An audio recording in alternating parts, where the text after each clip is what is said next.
I truly believe that there should be a minimum wage of $15 an hour. And I say that because, A, if all companies have to pay the same minimum wage, then we all play by the same rules. But that's not even the most important part. When somebody's not able to pay for themselves and or their families, they go out and get government services. You know who pays for it? You.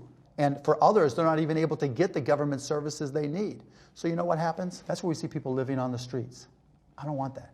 You know what else happens? That's when we see people have food insecurity. They can't feed themselves, they can't feed their kids. And so when we help people and we're compassionate and we allow them to live their lives with a living wage, then not only do we make the country safer, but we put everybody in a position where they're not dependent on government decisions and government resources and government tax revenue. Part two, when a company doesn't pay a minimum wage and they have employees that are receiving government assistance, that means we as taxpayers, including you, Jordan Snow, subsidizes that company. That's wrong.